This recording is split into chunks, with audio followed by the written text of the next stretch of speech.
Teresa Mora, Esteban Durán, Héctor Tatempa, Janet y Eduardo.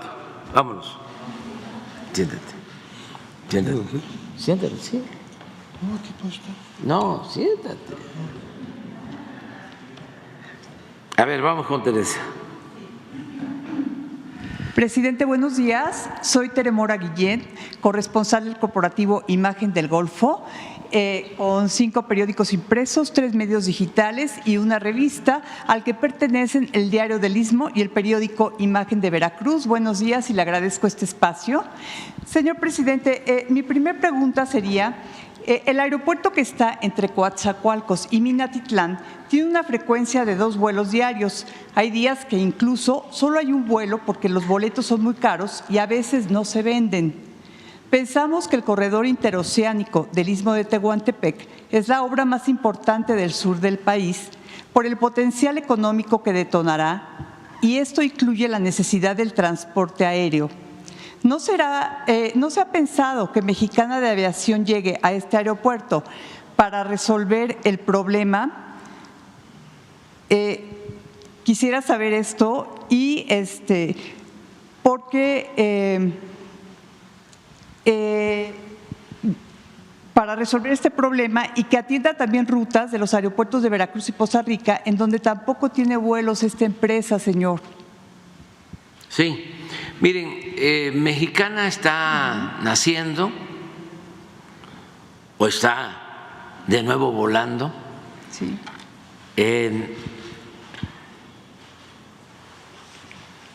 Y empieza pues a operar y se va a ir consolidando. Se van a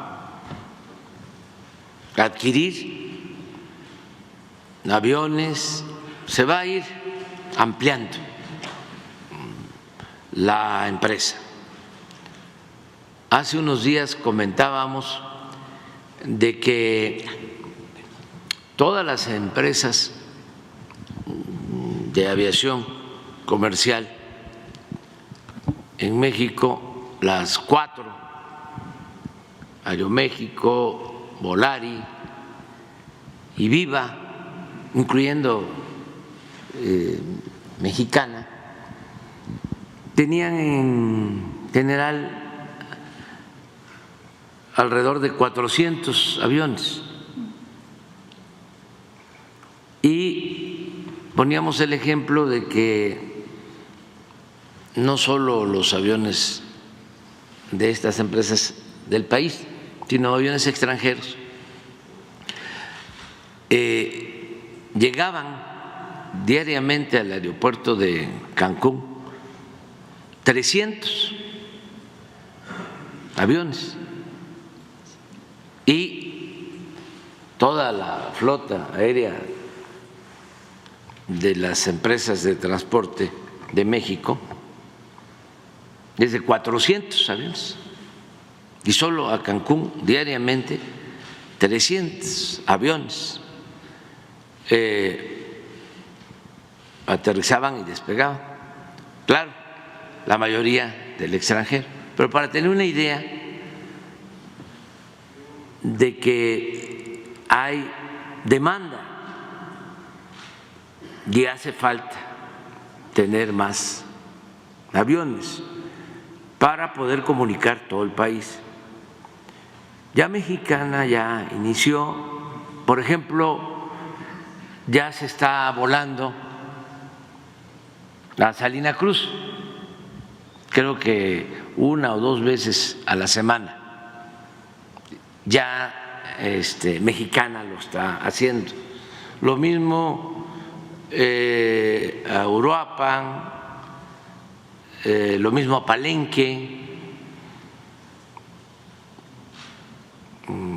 creo que a Victoria,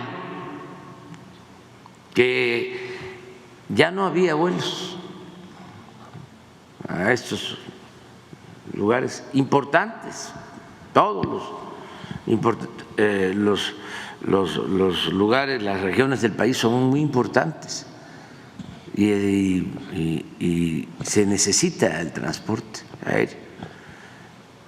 Poco a poco se va a ir avanzando en este sentido y desde luego, si ya está una parte del corredor que es Salina Cruz, pues tiene que estar Coatzacoalcos o el aeropuerto que está entre Minatitlán y Coatzacoalcos, que es parte de la franja del Istmo. Poco a poco vamos a ir informando de cómo se va ampliando todo este servicio. Lo mismo pasaba, por ejemplo, en Campeche, un vuelo diario, nada más, para la capital. Y en el caso de Victoria, la capital de Tamaulipas, no había. Ahora hay cada 2 días. Ah, sí. ¿Y ahora? Diario. Entonces, ahí se va, ¿no? Atendiendo esto. Son decisiones que hay que tomar de fortalecer Mexicana y ojalá y se fortalezcan las otras líneas. No es fácil comprar aviones. Por ejemplo, se hizo una solicitud para comprar aviones a Boeing para Mexicana y sí se pueden hacer los pedidos, pero entregan los primeros aviones al 2028.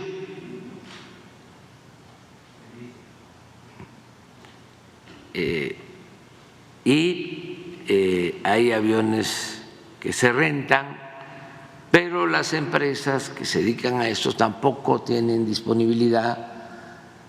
Sí hay una situación en el mundo de escasez de aviones. Esto nos tiene también que llevar a una reflexión que vale la pena. En los últimos tiempos la economía en el mundo se ha orientado mucho a la especulación financiera y no a lo productivo. Y es parte de la crisis que se tiene y se va a agravar si continúa solo lo especulativo. Ningún país, ninguna nación puede prosperar si no se produce. Entonces, nosotros esperamos que cada vez haya más desarrollo de las industrias en el mundo, porque esto es muy importante. El otro tema que también tiene que atenderse es el transporte de las mercancías, por los problemas que hay, lo que es pues toda la marina mercante del mundo, bloqueos, problemas como el que se está padeciendo en Panamá, saturación del canal, la exploración de nuevos pasos. Todo esto que antes no se tomaba en cuenta, se decía, en un mundo globalizado hay que comprar donde resulte más barato, eso decían los tecnócratas, y nunca incluían en los costos el flete, nunca incluían los fletes. Y ahora, pues es un elemento a considerar, sobre todo en los últimos tiempos que han aumentado tanto los fletes del transporte de las mercancías. De ahí, pues también la importancia de producir en México lo que consumimos, de ser autosuficientes.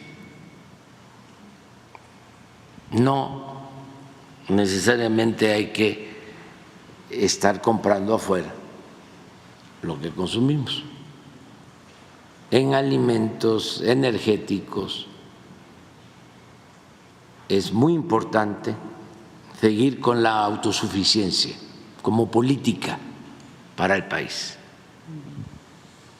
que lo estamos haciendo en el caso de la producción agropecuaria y también en lo que tiene que ver con los energéticos. Muy bien, muchas gracias, señor. Presidente, productores acuícolas en Veracruz se dicen olvidados por las instituciones de gobierno, ya que la Ley de Aguas Nacionales ubica a su actividad fuera del sector primario y con esto el pago que ellos realizan por el aprovechamiento del agua es más caro. Incluso que la actividad de industrias, a diferencia de sectores como la agricultura y ganadería, que hasta reciben subsidios y están sujetos a una menor regulación que los productores de tilapia y truchas. Otro tema que les impacta es que la agricultura no fue incluida en el acuerdo que autoriza que títulos de concesión vencidos por hasta 10 años puedan recuperarse, como fue para el uso doméstico urbano y agrícola, a pesar de que son productores de alimentos. Señor presidente, ¿se ayudaría a los acuicultores para que su actividad tenga el mismo reconocimiento en la Ley de Aguas Nacionales que el sector primario, como la agricultura y la ganadería?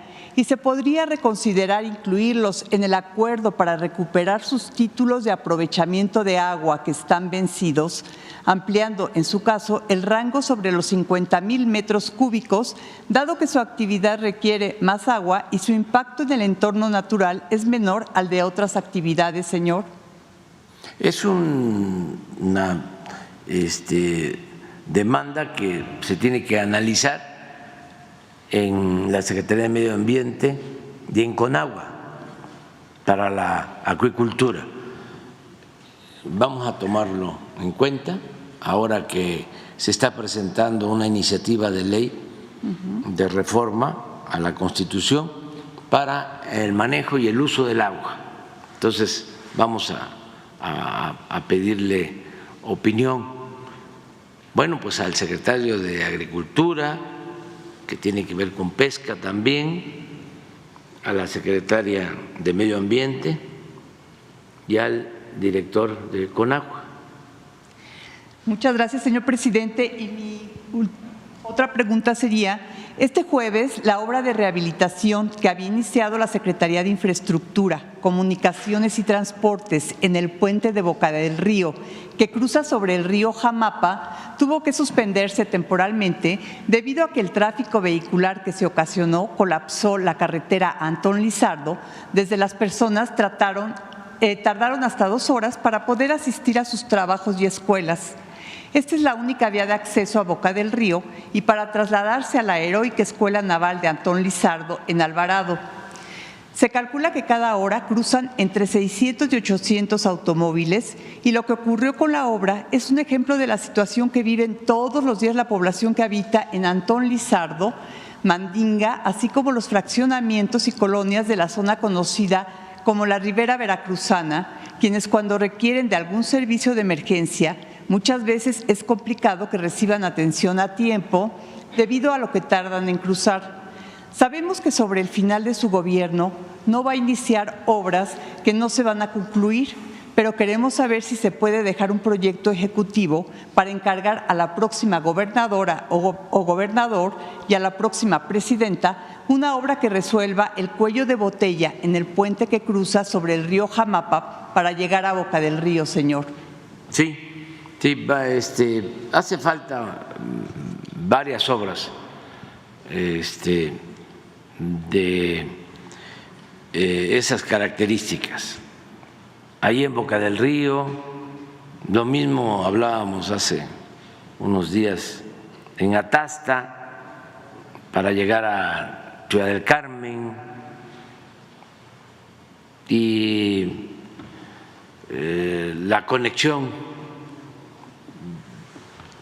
en Nayarit y Jalisco de Bahía de Banderas y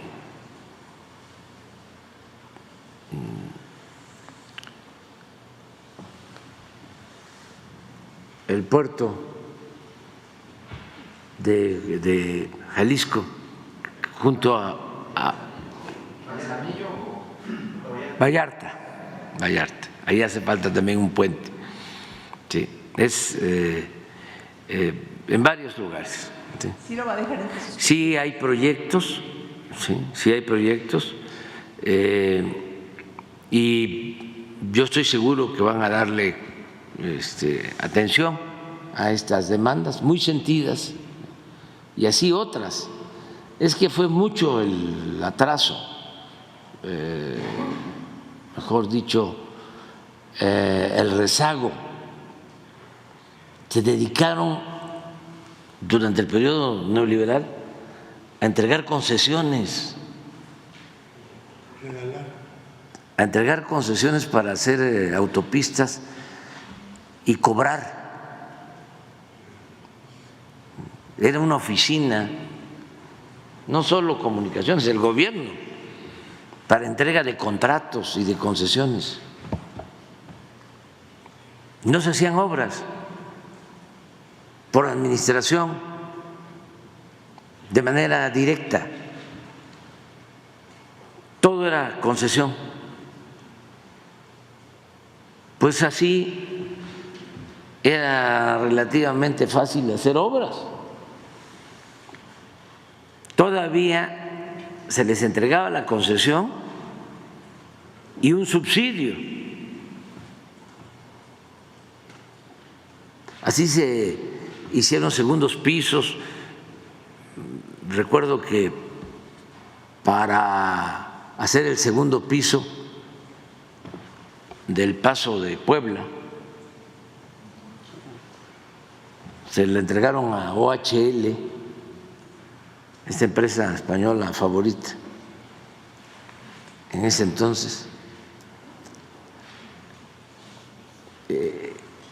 del presupuesto público creo que 5,000 millones, y la empresa tenía que aportar 5,000 millones. Pues con los 5,000 millones del presupuesto público se hizo la obra, ellos no aportaron nada y se quedaron con una concesión para cobrar 30 años del paso. Y así en todos lados. En el Estado de México transportarse cuesta muchísimo, porque hay que estar pagando en todas las carreteras. Son dobles pagos de impuestos o de contribuciones, para no hablar de impuestos, porque se paga una contribución para que el gobierno tenga recursos y pueda hacer obras públicas en beneficio de la gente. Pero además de cobrar esa contribución de que se paga, ya sea impuesto sobre la renta o el IVA, hay que volver a pagar cuando se necesita un servicio o una obra. Ese fue el modelo, pues, que se impuso durante mucho tiempo: privatizar todo, el agua, la basura, las cárceles, la educación, la salud.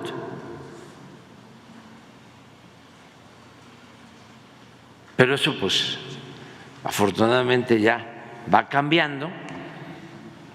Nosotros no hemos dado ninguna concesión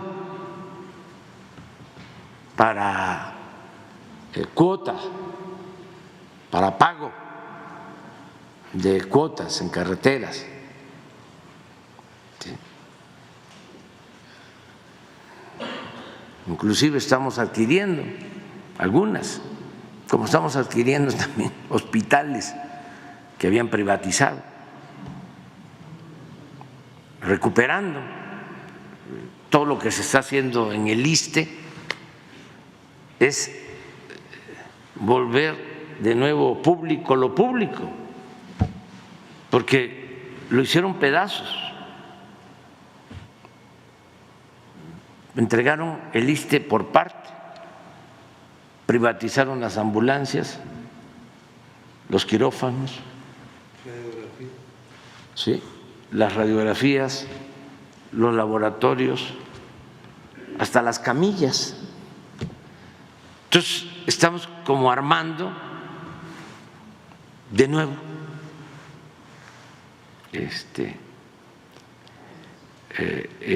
los servicios del ISSSTE para que sean públicos.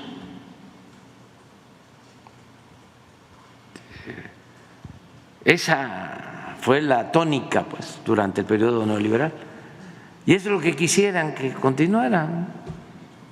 Por eso están enojados. Pero ya se les va a ir quitando poco a poco, porque pues está muy difícil que eso regrese. ¿Ustedes creen que va a regresar ese sistema, esa forma de gobierno? En algunos países del mundo sí está regresando. Señor, por último, una última pregunta. ¿Cuándo prevé usted que se verá el auge económico en el corredor interoceánico del Istmo de Tehuantepec? Pues ya hay auge económico. Oaxaca, y tiene que ver con el Istmo, es de los estados del país con más crecimiento económico. Eso es increíble.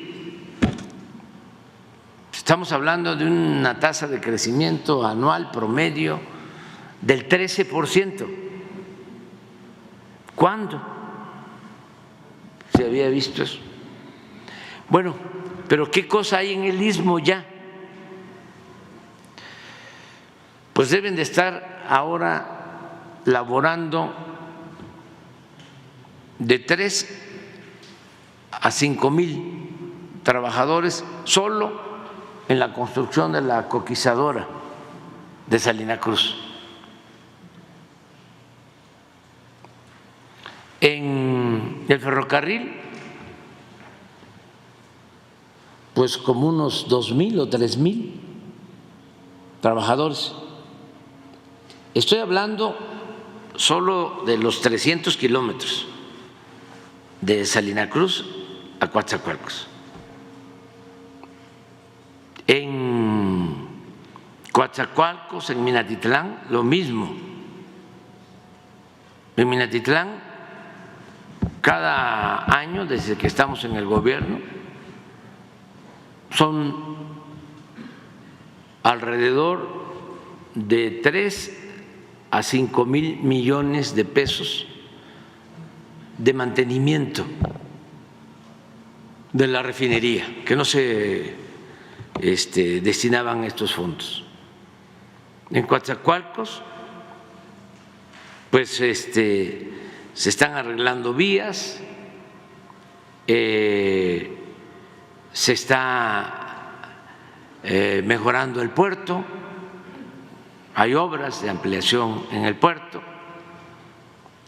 Entonces ya, pero desde luego lo más importante es lo que va a llegar en el mediano plazo, Cuando ya estén completamente terminados los puertos, estamos por inaugurar, lo veíamos ayer, antier, un rompeolas de 1,5 kilómetros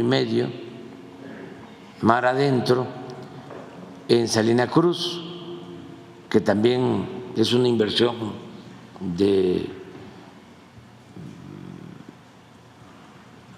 alrededor de 1.500 millones de pesos. Pero cuando ya estén los dos puertos y esté totalmente reparada la vía, terminados los puentes que se están construyendo de fierro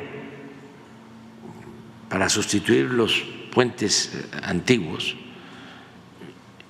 ahora se están haciendo 7 horas en el tren, que lleguen también todos los vagones para carga, las locomotoras que se han adquirido, que van a llegar para el transporte de carga. Cuando ya estén funcionando los 10 polos de desarrollo, pues va a haber mucho auge en el Istmo. Y va a llevar tiempo, sí, no lo vamos a ver ya nosotros, pero es un proyecto que tiene mucho futuro porque es un paso indispensable, necesario para unir el Pacífico con el Atlántico. Señor, ¿su libro sigue agotado? ¿Su libro sigue agotado? Sí, se está distribuyendo bastante.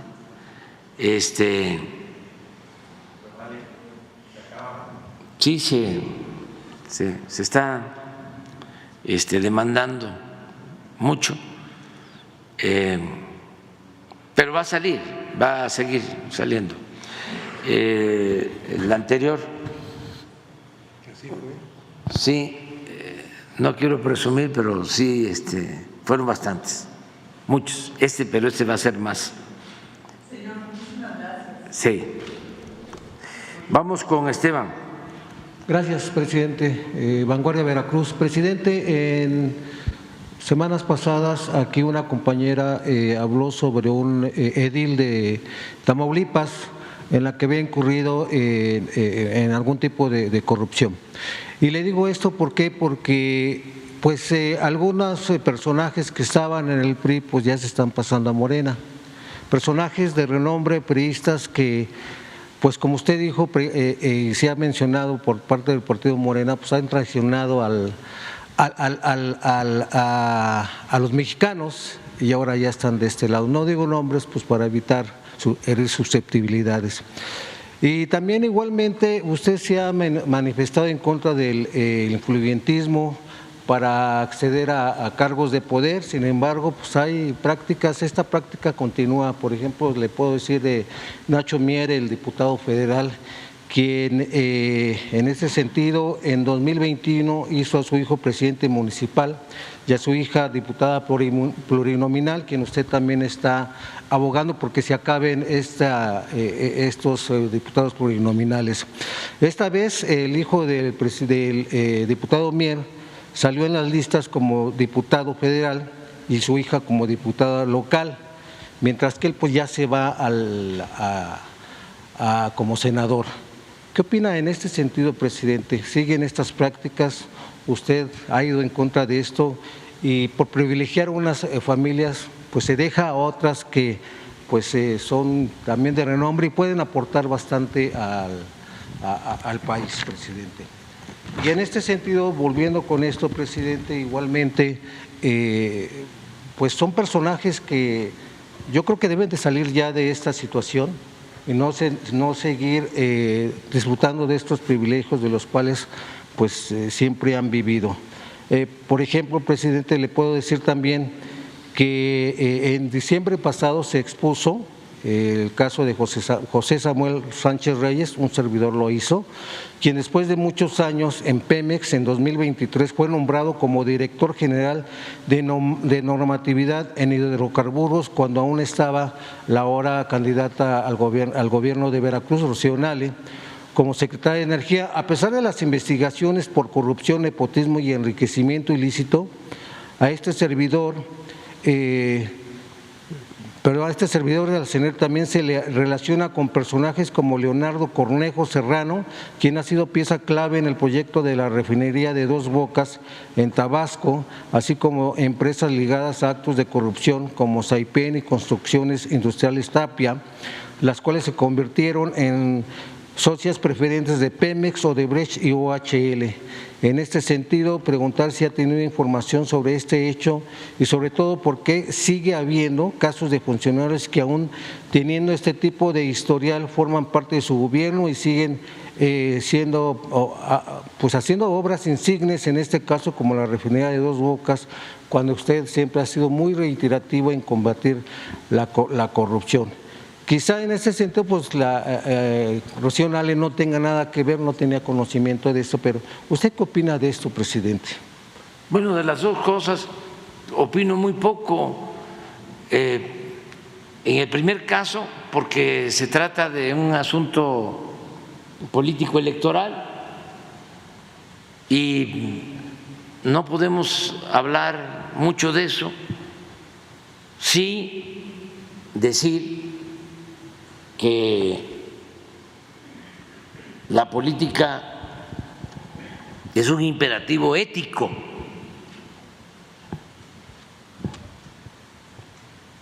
y que es un noble oficio y que para ejercer la política, como para ejercer el periodismo, se requiere de principios, de ideales, de honestidad. Eso es lo que puedo decir. Y también agregar que el principal problema del país era, la corrupción, que sigue habiendo, pero ya no es el principal problema.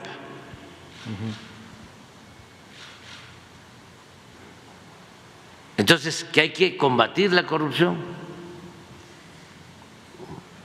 en todas sus expresiones. Hay que desterrar la corrupción, hay que purificar la vida pública del país. Y lo otro, pues si hay un funcionario así, seguramente ya fue investigado por la Secretaría de la Función Pública. Nosotros no toleramos la corrupción, no establecemos relaciones de complicidad con nadie. Y acerca de lo que estás expresando de Dos Bocas, estoy seguro que el secretario de la Función Pública va a tomar nota y nos va a informar. Quedan pocos meses de su mandato, presidente. ¿Usted pedirá más investigaciones al respecto? No se permite la corrupción. Tan luego hay una denuncia, se investiga y si hay elementos se turna a la Fiscalía. Eso es lo que hace Pablo y estamos obligados a hacer todos, porque de lo contrario nos convertimos en cómplices. Si tenemos una información, sea de quien sea, porque no hay impunidad.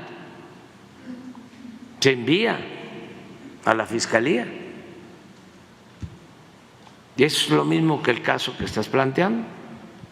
La Secretaría de la Función Pública va a revisar, nada más que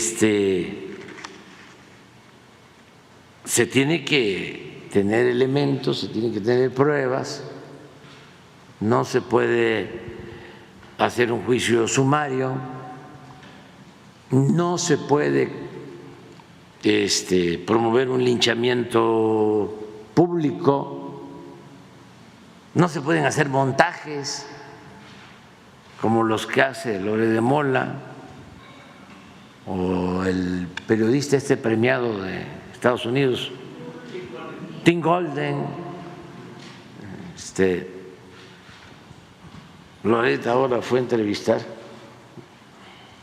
a un jefe de una banda que le dijo que yo había recibido o me habían entregado recursos o habían aportado a la campaña del 2006, ¿no? Y todo un gran despliegue informativo, pruebas, no están las pruebas. ¿Y para qué ese montaje de manera ridículo, un encapuchado, pero además que tiene que atravesar sierras, me dicen, ¿no?, para poder llegar a donde está el campamento de este grupo y del jefe del grupo? Yo creo que eso lo hizo ahí donde tiene su hacienda, aquí en Valle de Bravo. Debe de tener ahí, de hecho, como los, ¿cómo se llaman los sets, ¿no?, de televisión, de ahí de Televisa, con donde decía lo de García Luna y todo.